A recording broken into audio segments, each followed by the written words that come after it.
আমার SS geography master চ্যানেলে থেকে তোমাদেরকে স্বাগত। 2024 সাল আজ বিদায় রজনী। আগামী 2025 সাল পড়ছে আগামীকাল। 2025-এ যারা তোমরা ভূগোলের মাধ্যমিক দিতে চলেছ, তাদের এবিটি টেস্ট পেপারে কিছু আমি এসএকিউ প্রশ্ন আলোচনা করছি।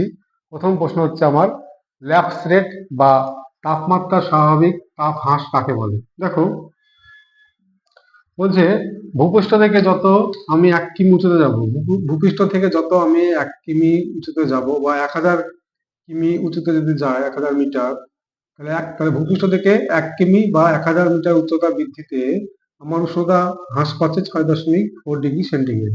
একে বলা হচ্ছে নর্মাল ল্যাপস রেট। তাহলে কি বললাম? ভূপৃষ্ঠ থেকে যত উচ্চতা বৃদ্ধি পায় তত বায়ুর উষ্ণতা হ্রাস পায়। তো প্রতি 1 কিমি উচ্চতা বৃদ্ধিতে বায়ুর উষ্ণতা যদি 6.4 করে কম হয়, তাকে বলা হচ্ছে নর্মাল ল্যাপস রেট। তার মানে আমাদের এখানে যদি উষ্ণতা, এখনকার ভূপৃষ্ঠ উষ্ণতা যদি আমাদের 20 ডিগ্রি সেন্টিগ্রেড হয়, তাহলে এই 1 কিলোমিটার উচ্চতায় উষ্ণতা কমে যাবে কত? 20 মাইনাস 6.4। ঠিক আছে, তাহলে 20 থেকে 6.4 বিয়োগ করে যেটা হবে সেটা হচ্ছে আমার উষ্ণতা হ্রাস বা নর্মাল ল্যাপস রেট। তাহলে এখানে কত হবে? 20 থেকে 6 বাদ দিলে আমাদের হচ্ছে 14.6। ঠিক আছে, এরকম 15 পয়েন্ট সামথিং এটা হবে। তো এটা হচ্ছে আমাদের কি ল্যাপস রেট। এর জন্য আমাদের কি হচ্ছে, মুর্শিদাবাদের তুলনায় দার্জিলিং এ উষ্ণতা কম। পরের প্রশ্ন দেখো, অশ্বক্ষাংশ কাকে বলে? তাহলে অশ্বক্ষাংশ কাকে বলে, যদি বলি অশ্বক্ষাংশ কাকে বলে, তাহলে কি বলবো? দেখো, আমাদের এই যে এই পৃথিবী আমাদের আছে, এই 30 থেকে 35 ডিগ্রি উত্তর অক্ষাংশের মধ্যে, 30 থেকে 35 ডিগ্রি উত্তর অক্ষাংশের মধ্যে কি হয়েছিল? প্রাচীন যুগে পালতোলা জাহাজে করে তোমার মধ্যপ্রাচ্য এবং ইউরোপ থেকে ঘোড়া ভর্তি করে জাহাজ আমাদের দক্ষিণ ভারতীয় দ্বীপপুঞ্জ বা উত্তর আমেরিকা নিয়ে নিয়ে যাওয়া হচ্ছিল। তখন কি হলো, হঠাৎ করে ওই 30 থেকে 35 ডিগ্রি উত্তর অক্ষাংশের মধ্যে বায়ু প্রবাহ বন্ধ হয়ে গেল এবং জাহাজগুলো প্রায় থেমে যাচ্ছিল। তো সেই জাহাজগুলোর খাবার, যে ঘোড়াগুলোকে তো রাখতে হলে খাবার দিতে হবে, সেই খাবারের চাহিদা এবং জলের চাহিদা মেটানোর জন্য এবং জাহাজটাকে হালকা করার জন্য সেই ঘোড়াগুলোকে, জীবন্ত ঘোড়াগুলোকে সমুদ্রের মধ্যে ফেলে দেওয়া হয় এই 30 থেকে 35 ডিগ্রি উত্তর অক্ষাংশের মধ্যে। এর জন্য এই 30 থেকে 35 ডিগ্রি কর্কটীয় অঞ্চলটিকে বলা হচ্ছে আমাদের অশ্বক্ষাংশ। তাহলে কি বললাম? উভয় গোলার্ধে 30 থেকে 35 ডিগ্রি কর্কটীয় মকর উচ্চতা বলয়কে আমাদের অশ্বক্ষাংশ বলা হয়। তো প্রাচীনকালে পালতোলা জাহাজে করে ঘোড়া ভর্তি জাহাজ ইউরোপ থেকে বা মধ্যপ্রাচ্য থেকে আমেরিকার দিকে নিয়ে আসা হচ্ছিল। হঠাৎ করে আটলান্টিক মহাসাগরে 30 থেকে 35 ডিগ্রি অক্ষাংশের মধ্যে বায়ু আমাদের প্রবাহ বন্ধ হয়ে যায়, জাহাজ প্রায় থেমে যায়। তো জাহাজের মধ্যে সে ঘোড়াকে খাবার দেওয়ার জন্য বা জলের জন্য বা জাহাজটাকে হালকা করার জন্য সেই ঘোড়াগুলো, জীবন্ত ঘোড়াগুলোকে সমুদ্রে ফেলে দেওয়া হয়। ওর জন্য ওই এলাকাটা আমাদের অশ্বক্ষাংশ নামে পরিচিত। তারপরে কি বলছে, গর্জনশীল চল্লিশা কাকে বলে?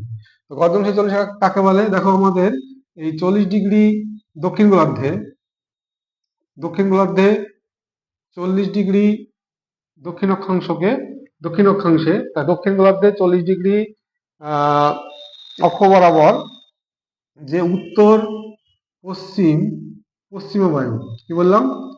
উত্তর পশ্চিম পশ্চিমা বায়ু সিংহের মতো গর্জন করতে করতে সশব্দে প্রবাহিত হয়, একে বলা হচ্ছে গর্জনশীল চল্লিশা। তাহলে কি বলবো? দক্ষিণ গোলার্ধে 40 ডিগ্রি অক্ষাংশে উত্তর পশ্চিম পশ্চিমা বায়ু সিংহের মতো গর্জন করতে করতে প্রবাহিত হয় বলে একে গর্জনশীল চল্লিশা বলে। এক কথায় 40 ডিগ্রি দক্ষিণ অক্ষরেখাকে বলা হচ্ছে গর্জনশীল চল্লিশা।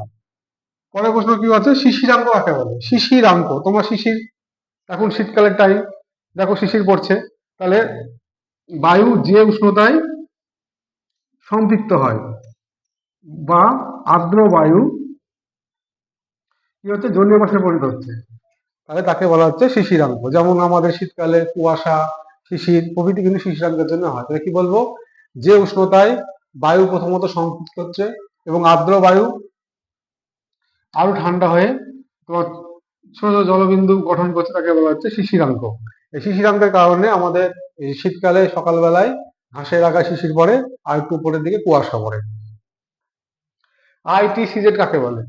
ITCZ হচ্ছে আমাদের 0 ডিগ্রি, এটা যদি 0 ডিগ্রি হয় তাহলে আমাদের এখানে কি হচ্ছে, উত্তর পূর্ব আয়ন বায়ু আর দক্ষিণ পূর্ব আয়ন বায়ু। তাহলে এই যে উত্তর পূর্ব আয়ন বায়ু আর দক্ষিণ পূর্ব আয়ন বায়ু যে এলাকায় মিলিত হয় তাকে বলা হচ্ছে ITCZ, ইন্টার টপিক্যাল কনভারেন্স জোনস। ঠিক আছে, তাহলে আমাদের 0 ডিগ্রি অক্ষাংশে নিরক্ষীয় অঞ্চলে উত্তর পূর্ব আয়ন বায়ু দক্ষিণ পূর্ব আয়ন বায়ু যে এলাকায় মিলিত হয় তাকে বলা হচ্ছে আন্তঃ ক্রান্তীয় মিলন অঞ্চল বা ডোলডামস। ডোলডামসটা কি দেখো, ডোলডামসটা খুবই সহজ। এই আমাদের নিরক্ষীয় অঞ্চলে সূর্য সারা বছর লম্বাভাবে কিরণ দিচ্ছে এবং কি হচ্ছে, এখানে স্থলভাগের তুলনায় জলভাগের পরিমাণ বেশি, তাই এখানে উত্তর পূর্ব আয়ন বায়ু এবং দক্ষিণ পূর্ব আয়ন বায়ু সারা বছর প্রবাহিত হচ্ছে এবং এই এলাকায় বায়ু সমান্তরাল ভাবে প্রবাহিত হচ্ছে, শান্ত ভাব বিরাজ করছে, এখানে কোনো বায়ুর পার্শ্ব প্রভাব থাকে না। এইকে বলা হচ্ছে ডোলডাম। ডোলডাম কথা হচ্ছে শান্ত ভাব বিরাজ করা। তাহলে কি বললাম, যে আমাদের নিরক্ষরেখায় সূর্যের কিরণটা উলম্বভাবে পড়ছে এবং এখানে জলভাগের পরিমাণ বেশি হওয়ার জন্য এখানে সারা বছর কি হচ্ছে, বায়ু উষ্ণ আর্দ্র থাকছে এবং ঊর্ধ্বমুখী হচ্ছে। এর ফলে কি হচ্ছে, বায়ুর কোনো পার্শ্ব প্রভাব থাকছে না, সমান্তরালভাবে বায়ু প্রবাহিত হয়েছে, একটা শান্ত ভাব বিরাজ করছে, একে বলা হচ্ছে ডোলডাউন্স। ধোঁয়াশা কি, আমাদের শিল্পাঞ্চল এলাকায় কুয়াশার সঙ্গে ধোঁয়া মিলিত হয়ে ধোঁয়াশা সৃষ্টি হয়, মানে দিনের বেলায় অন্ধকার হয়ে যায়। তুমি যদি দুর্গাপুর শিল্পাঞ্চলে যাও, হলদিয়া শিল্পাঞ্চলে যাও, তাহলে দেখা যাচ্ছে কি দিনের বেলায় পুরো অন্ধকার নেমে আসছে। ধোঁয়াযুক্ত কুয়াশা ইজিক্যাল টু ধোঁয়াশা। তাহলে বলতে হবে যে কলকারখানা থেকে নির্গত প্রচুর পরিমাণে কার্বন ডাইঅক্সাইড গ্যাস এবং কার্বন মনোক্সাইড গ্যাস প্রভৃতি বায়ুর সঙ্গে মিশে দিনের বেলায় বায়ুকে যে অন্ধকারচ্ছন্ন পরিবেশের সৃষ্টি করছে তাকে বলা হচ্ছে ধোঁয়াশা। এবার আছে ফ্রেলের সূত্র কাকে বলে। আমরা জানি যে করিওলিস বলের প্রভাবে সমুদ্র স্রোত এবং বায়ু প্রবাহ কিন্তু সোজাসুজি ভাবে প্রবাহিত হয় না। তাহলে উত্তর গোলার্ধে কি হচ্ছে, এটা যদি আমার উত্তর গোলার্ধে হয় তাহলে বায়ুটা এবং সোজা যাওয়ার কথা ছিল কিন্তু ডান দিকে বেঁকে যাবে, আমার এটা ডান হাত। আর দক্ষিণ গোলার্ধে যদি এটা হয়, এটা দক্ষিণ গোলার্ধে যদি হয় তাহলে সোজা যাওয়ার কথা ছিল বাম দিকে বেঁকে প্রবাহিত হবে। তাহলে এটা উত্তর গোলার্ধে কি হচ্ছে, তাহলে বলতে হবে ফ্রেলের সূত্র কাকে বলে। করিওলিস বলের প্রভাবে বায়ু এবং সমুদ্র স্রোত উত্তর গোলার্ধে বা দক্ষিণ গোলার্ধে সোজাসুজি প্রবাহিত হয় না। তাহলে উত্তর গোলার্ধে কি হচ্ছে, সোজা না গিয়ে ডান দিকে বেঁকে যাচ্ছে, আর দক্ষিণ গোলার্ধে সোজা না গিয়ে বাম দিকে বেঁকে যাচ্ছে। এই যে বিজ্ঞানী ফেরেল প্রথম তিনি রাত দেখালেন, এর জন্য একে বলা হচ্ছে ফেরেলের সূত্র। তাহলে ফেরেলের সূত্র কি, যে করিওলিস বলের প্রভাবে বায়ু এবং সমুদ্র স্রোত সোজাসুজি প্রবাহিত না হয়ে উত্তর গোলার্ধে ডান দিকে বেঁকে যাচ্ছে এবং দক্ষিণ গোলার্ধে বাম দিকে বেঁকে প্রবাহিত হচ্ছে। এই যে বেঁকে যাওয়ার একটা প্রবণতা, এই সূত্রটি প্রথম বিজ্ঞানী ফেরেল আবিষ্কার করেছিল বলে একে ফেরেলের সূত্র বলা হচ্ছে। অ্যালবেডো কি, খুব সহজ জিনিস। অ্যালবেডো খুব ইম্পর্টেন্ট তোমাদের। সূর্য থেকে আগত 100% শক্তির মধ্যে এই 34% পুনরায় মহাকাশে ফিরে যাচ্ছে। এই যে মহাকাশে ফিরে যাচ্ছে 34 ভাগ, হ্যাঁ, একে বলা হচ্ছে অ্যালবেডো। মানে এই বায়ুটা ভূপৃষ্ঠকে উত্তপ্ত করতে কোনো সাহায্য করে না। এই 34% বায়ু মেঘ, ধূলিকণা আর জলীয় বাষ্প দিয়ে বাধাপ্রাপ্ত হয়ে পুনরায় মহাকাশে ফিরে আসছে, একে বলা হচ্ছে অ্যালবেডো বলা হচ্ছে। বৃষ্টির ছায়াঞ্চল কি, আমরা জানি বৃষ্টিপাত 3 প্রকার। তো আমাদের এই যদি পর্বত হয় তাহলে পর্বতের দুটো ঢাল থাকে, একটা প্রতিবাদ ঢাল, একটা এটা হচ্ছে প্রতিবাদ ঢাল, এটা হচ্ছে অনুবাদ ঢাল। তো প্রতিবাদ ঢালে কি হচ্ছে, প্রচুর পরিমাণে জলীয় বাষ্পপূর্ণ বায়ু এই প্রতিবাদ ঢালে বাধা পেয়ে এখানে প্রচুর বৃষ্টিপাত ঘটায়, একে বলা হচ্ছে শৈলস্থায়ী বৃষ্টিপাত। কিন্তু শৈলস্থায়ী বৃষ্টিপাত হওয়ার পরে যখন পর্বতের উপর দিকে অনুবাদ ঢালে জলীয় বাষ্প প্রায় নাই বললেই চলে, জলীয় বাষ্প অনেকটা কমে যায়, ফলে ওখানে বৃষ্টিপাত সেরকম হয় না, ছিটেফাটা বৃষ্টিপাত হয়। তাই এই যে ছিটেফাটা বৃষ্টিপাত হচ্ছে, বৃষ্টিপাতের সম্ভাবনা খুবই কম, বৃষ্টিপাত হয় না বললেই চলে, তাই একে বলা হচ্ছে বৃষ্টিছায়া অঞ্চল। যেমন শিলং বা পূর্বঘাট পর্বত ভারতের, এটা আদর্শ বৃষ্টিছায়া অঞ্চলের উদাহরণ। তাহলে বৃষ্টিছায়া অঞ্চল কাকে বলে, বলতে হবে শৈলক্ষে বৃষ্টিপাত ঘটানোর পর পর্বতের অনুবাদ ঢালে জলীয় বাষ্প প্রায় থাকে না, তাই সেখানে বৃষ্টিপাত হয় না বললেই চলে। এই এলাকাটাকে বলা হচ্ছে বৃষ্টিছায়া অঞ্চল। যেমন ভারতের শিলং, এটা হচ্ছে আদর্শ বৃষ্টিছায়া অঞ্চলের উদাহরণ।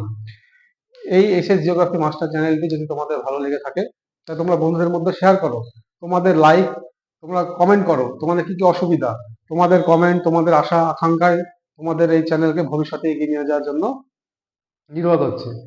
এই বলে আজকে শেষ করছি।